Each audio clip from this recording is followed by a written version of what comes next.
In the dream, you are falling, lost in the listening distance, as dark locks in.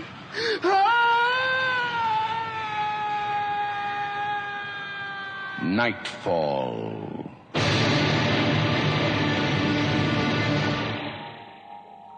Good evening.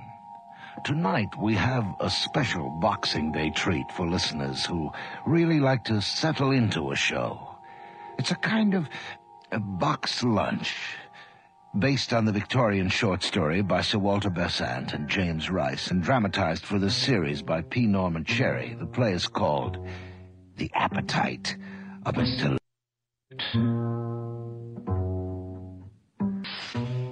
You wonder. Yes, I see you wonder at me, and plenty why I eat and drink. Let me tell you about it. Let me tell you how I disagreed with something that ate me. My appetite was hereditary. One of the few things I can remember of my mother was a constant complaint that my father used to eat her out of house and home. It was the same when I became a strolling player, wandering the provinces with a down-at-heels troupe of actors. We were poor as church mice, but it was share and share alike, and they said I ate for four. For all my hearty feeding, I was slim and played Romeo very badly. Sweet, good night. Good night. This bud of love, by summer's brightening breath, may prove a beauteous flower when next we meet. Good night, good night. As sweet repose and rest come to thy heart, as that within my breast. Oh, wilt thou leave me so unsatisfied? What satisfaction canst thou have tonight? The exchange of thy love's faithful vow for mine.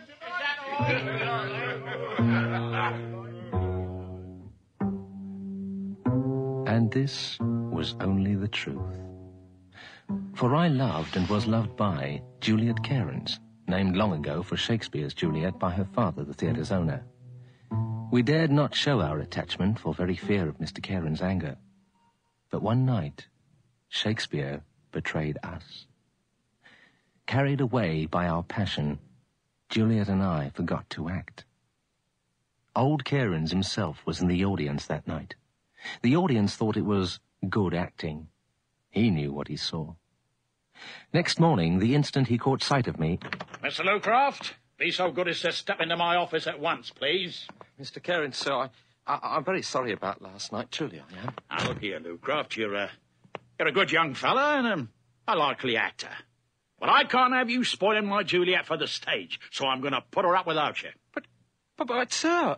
You get away from here to London and find yourself another engagement. Mr. Cairns, I love Juliet. That, Mr. Lowcroft, is the problem. You needn't say goodbye to her, by the way, because I've had it out with her this morning. Tough job it was, too. She and I, but we... My boy, when Juliet is married, or you get rich or something, why, you see, we shall all be glad to have you back. They all say that there's no work in London. I'll starve. Oh. Yeah, well, here. There's a week's pay in advance. That's the best I can do. The next few weeks were even worse than I had feared. There was no work in the provinces, and in the theatres of London, not even an extra. One day at noon, after paying the rent, I found myself without a penny and gnawed by a hunger greater than I'd ever known. Faint and starving, I leaned against a lamppost outside a dining room where a host of people were lunching. Hares, fowls, and turkeys were piled high in the window with boundless prodigality among a wealth of carrots, turnips, and cauliflowers. And through the open doors came a perfume more delicious than the sweetest strains of music, accompanied by the torturing voices of diners. Waiter, roast beef with plenty of brown. Heavens, plenty of brown. Roast mutton underdone. I love my mutton underdone. Roast veal and bacon, the stuffing. A dish for the gods. Calf's head for two. I could eat calf's head for a dozen. Pudding. Soup. Fish. Cheese.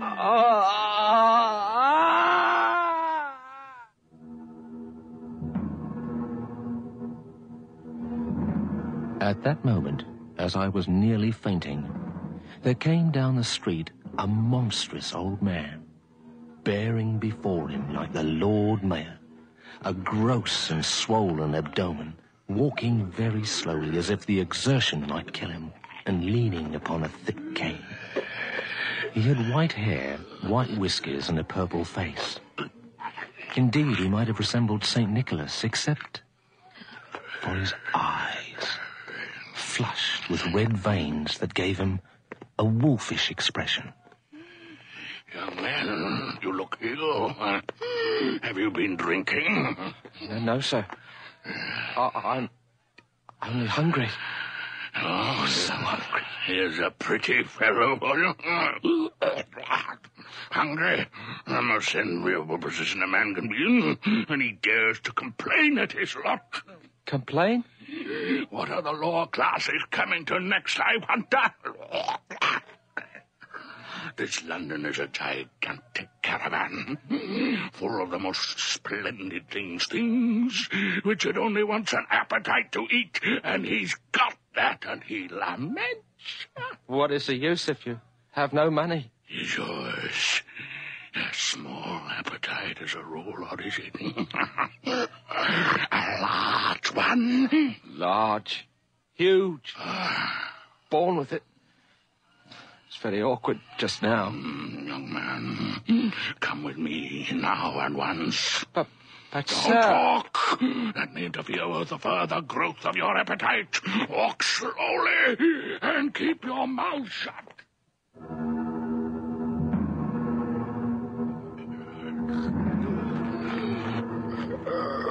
Pushing me down a maze of alleys, he lumbered close behind, muttering to himself with that awful chuckle and grunt. So, what a fine young fellow it is. What room for the development of the alderman's arts. What a backbone for the support of a belly. Heavens, what a diner might be made of this boy if only he had money. Turning into a narrow hidden court, he bent with great difficulty to a little black portal. It seemed to blow into the keyhole with his mouth. What shoulders he has for a table, and what legs to put under it.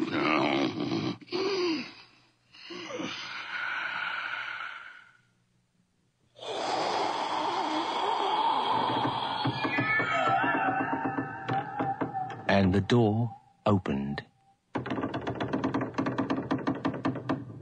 And then it shut behind us of its own accord.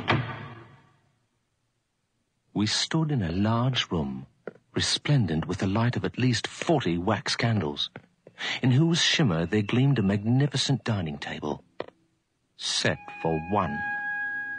And beside it stood what I then thought was a man. Young sir, permit me to introduce my servant, Boldenage. My heart be delight to meet friend of master. You have a pretty tasty name, sir. To have a servant black as night and call him Snowball. Boldenage, what do you think of him? Him, a very fine young man, master. Got lovely appetite developed. Him live much longer time than last other young man. How much do you think him eat tonight? We will try him with a late luncheon first, Boldenage, and then pronounce on his performance. Young men do not always come up to their profession. What time, master, dine himself? I don't know. Perhaps not till 9 o'clock. Perhaps not then. Vanish, bolognese, and serve!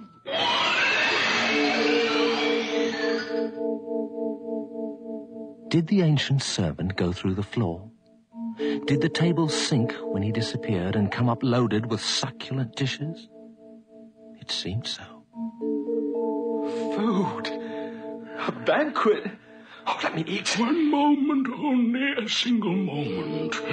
Tell me again the nature and extent of your appetite, and oh, be truthful.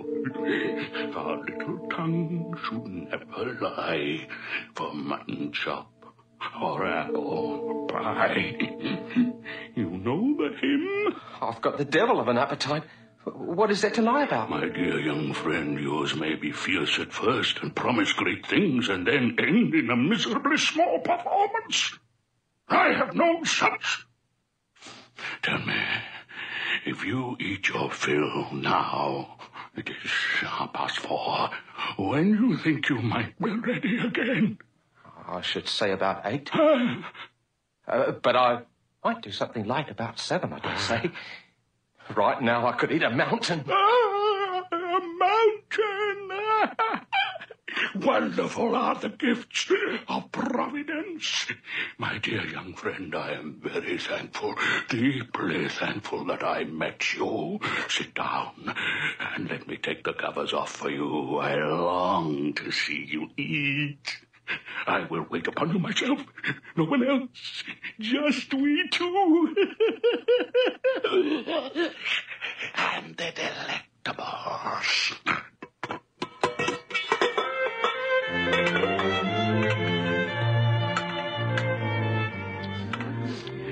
Lover's eggs. He has eaten all 6. Turtle soup. Gently, my young friend, gently. Humor your appetite. Don't drive it. Fill it of soul with white grapes and almonds. It's like watching mighty Caesar. Look at him. Sweetbreads and burgundy wine and mushrooms. Smiles of the dear little innocent confiding calf. More bread with it, eh? Mauviettes en casse. Larks in baskets. Sweet rapturous singing larks. Toothsome cocky yelly larks. Eats them up. Bones and all. My dear sir, and take something. Here, a champagne, hock, and sauter. Have a dash, sherry. It's a made-up wine, eating the best of it. Come, a little champagne. I generally take drops here, sir, but if you please, a little fizz would be acceptable. Now, my dear lord, my palace of Troy. Curried chicken with salad, rice, and chestnuts. Stuffed quail. Nightfall brochette. He takes all 3. My Alexander, my Goliath of cats. Plenty of rice, my Napoleon. Here's more, much more. Now, apricot jelly and cabinet pudding. Cheese brie. Yes, sir. Can I tell you to port with the cheese, huh? Oh, King of Bashan. Now, last of all, strong black coffee and a teeny tiny glass of liquor.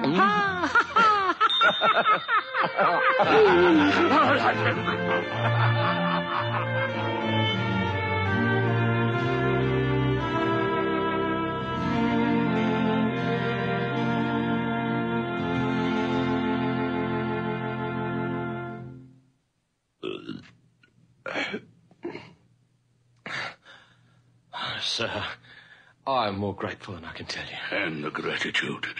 Tell me, do you feel any sense of repletion? Is the blood mounting to your head? Quite free from giddiness? No thickness in the speech? Why, no, sir. I am, as you see, an ostrich. An ostrich, you say? Oh, no! It's providential, my finding you. Our blessings truly come when we least expect them. Come, to business. Business? Are you perhaps offering me a clerkship in your office, sir? No, listen to me. You have no money. In a few hours you will be hungry again. You will feel great pain and suffering greater than is felt by men less largely endowed with the supreme blessing. Appetite. Oh, it is a great trouble to me, sir, when I am hard up. Why, there, we are agreed already. Let us have no more beating about the bush, young man. I will rid you of this nuisance.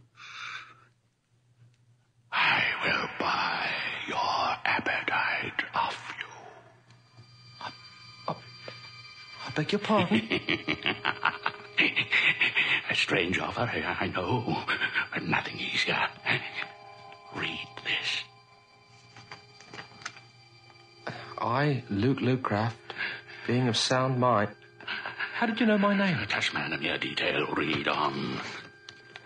Do voluntarily and of my own free will and accord agree and promise to resign my appetite entirely and altogether for the use of Ebenezer Grumbelow from the day and hour of execution of this deed. In return whereof I agree to a monthly allowance of £30. Well, what do you say? I think I should like some time to reflect. Reflect? What the devil does the boy want to reflect about? Has he got a penny, a friend, or a chance in the whole world? Now or never. Answer. Well, I accept your offer. Why, there's my brave boy. Boldness! You very lucky man, young master. Thank you, my dear sir. But there's no ink. He cut me. Only tiny prickle, master. Just little drops of blood on pen. So... We have no ink handy, dear boy. To sign in blood is a mere form, the merest form. That's it. Done. Done. Boldness. Dinner at 7. I feel myself getting hungry already. Oh, blessed day. A huge dinner, Boldness, with curacao punch. Why, Massa Grumbelow, I think young Massa gonna swoon. Just like the lady in a play.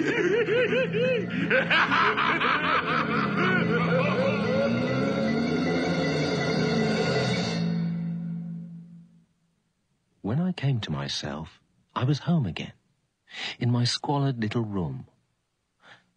On the table lay... a letter? Addressed to me? It was from a firm of solicitors, Crackett and Clarges, dated that evening at 5:30, half an hour after I signed the paper stating that they were empowered by a client whose name they never mentioned Give to give Mr. me Lucraft the sum of £30 monthly to begin this present day. Payment will be made in person to Mr. Lucraft, who is requested to call at the firm's offices, 16 Lombard Street, at his earliest convenience. I stared at the letter with a mixture of stupefaction and horror. The monstrous feast, the bargain, were no dream then. And how had they got their instructions? The clock struck 7, and slowly, surely, a sensation began to grow in me. At first a sense of fullness, then repletion, and finally of choking, as if I were eating too much. By a kind of awful insight, I knew at once what was going on. The old man was taking his dinner, and taking more than was good for me. Soon, soon he began to drink too much as well. Oh, my God! I'm getting drunk and I haven't touched a drop. My head began to spin. Sugar sweetness, bite of lime and lemon, fumes of alcohol like steam from a volcano filled my throat. He was drinking, gulping the curacao punch. I would run to find him, tear up the agreement, but... His name? I've forgotten the old glutton's name. He's taken his name. My God, from my head.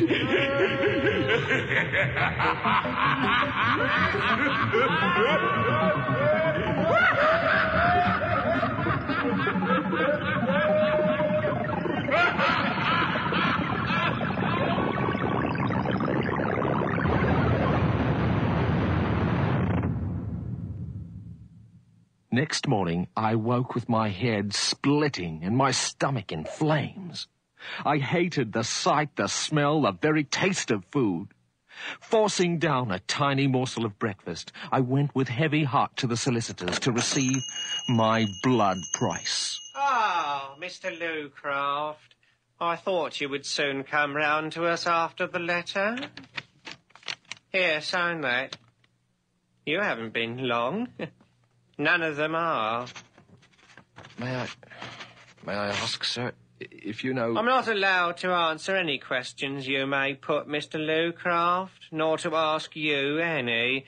So take your money, and good morning to you. But I have to know... I suppose, like the rest of them, you don't know the name of your benefactor, and would like to. Yes. But you needn't ask me. Before you say it, I've orders not to admit you to see either Mr. Clarges or Mr. Crackit. There'd trouble enough with the last one of you. He broke into their office once, drunk, and laid about him with a poker. Drunk? Oh, God! However, Mr. Lucraft, I hope you will be more fortunate than your predecessors. Where are they now? Who are they? Dead and buried they are, all of them. Gone to kingdom come. Delicious trimmings killed them. Oh, delicious. God forgive you. Poor old gentleman, your patron, I mean.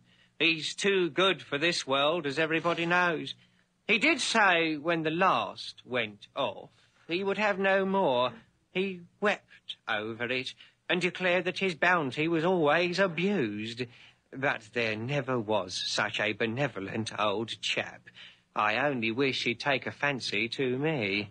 What did you say his name was, by the way? Why, if you don't know, I am sure I do not. Here's your cheque, Mr. Lucraft. But I fear there is a blight on the recipients.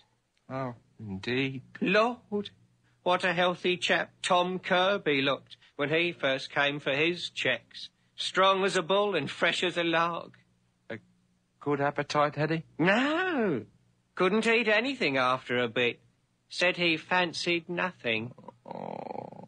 Pined away and died in a galloping consumption. Nobody ever saw him drinking, but he was drunk every night, like the rest. Went out in 3 months. Better luck to you, Mr. Lucraft.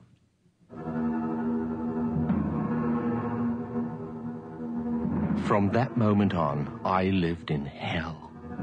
Every day at 1:30, the grossness of his heavy feeding weighed me down.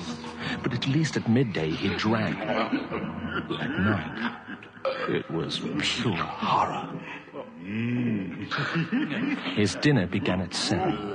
At 8, I was gorged and choking. At 9, I was drunk. One morning, I woke up in a police cell with no idea how I'd got there. And on the next, I lost my lodgings. Mrs. Grogan, I Not swear an to you... hour after your week's up. Not if you was to pray on your knees shall you stay. Neighbours next door threatening the police, and me a quiet woman for 20 years. I detested food and drink, and I detested life. My bones protruded. My hands began to tremble like a drunkard's. Your cheque, Mr. Lucraft. Look here, sir, you know you're going it worse than poor Tom Kirby. What is the good of a fella's drinking himself to death? Your poor old gentleman was here yesterday, asking me how you looked, and if you continued steady. Pull up, old man, and knock it off. Asking how I looked. Oh, I'll wager he was. That hardened old voluptuary, that secret murderer, he must have noticed by the falling off of his splendid appetite that I was going down. And he was resolved to kill me off by drinking me to death. In my misery, I was determined to forestall him. I prepared to kill myself first.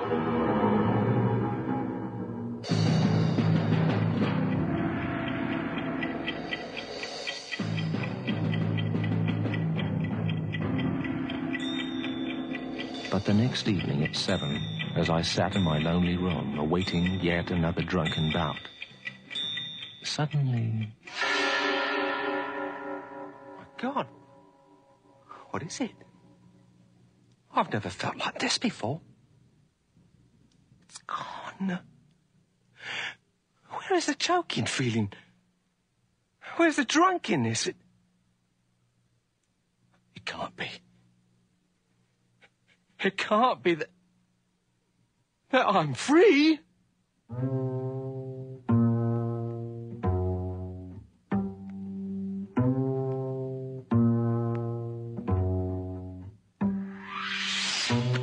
Where is he?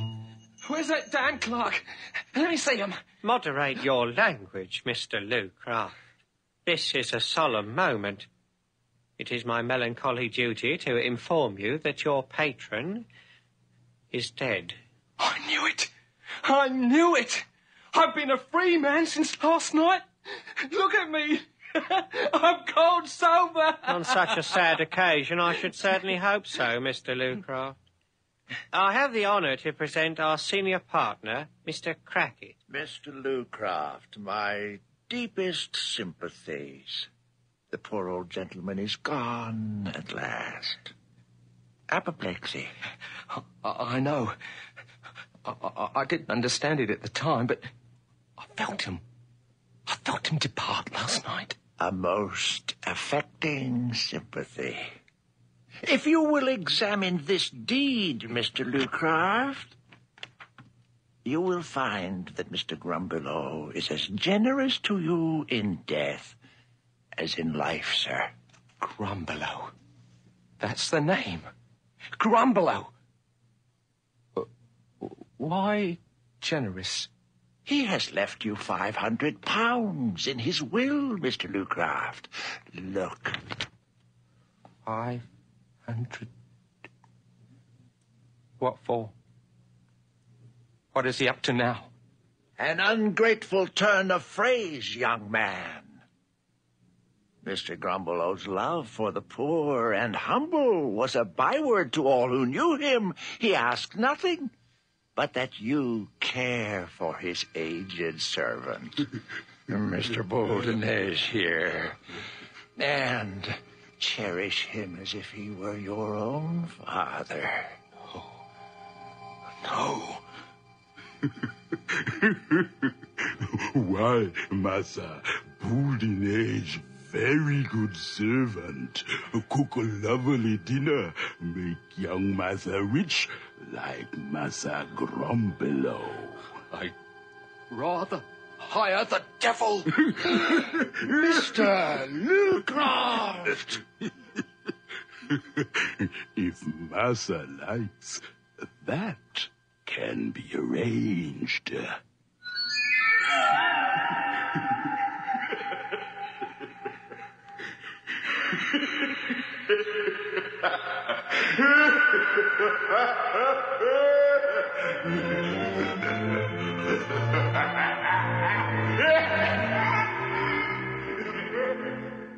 I fled that dreadful presence forever.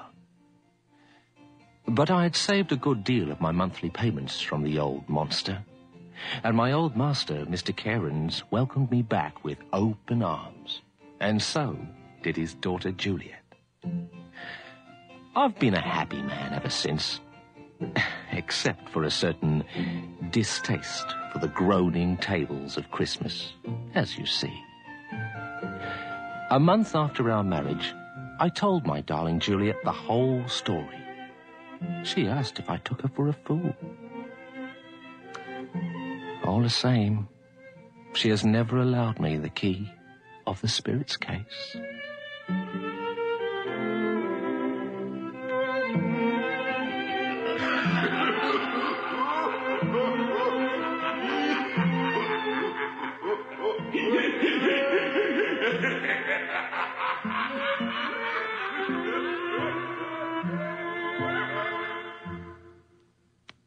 You have just heard The Appetite of Mr. Lucraft, the short story by Sir Walter Besant and James Rice, adapted and dramatized for radio by P. Norman Cherry.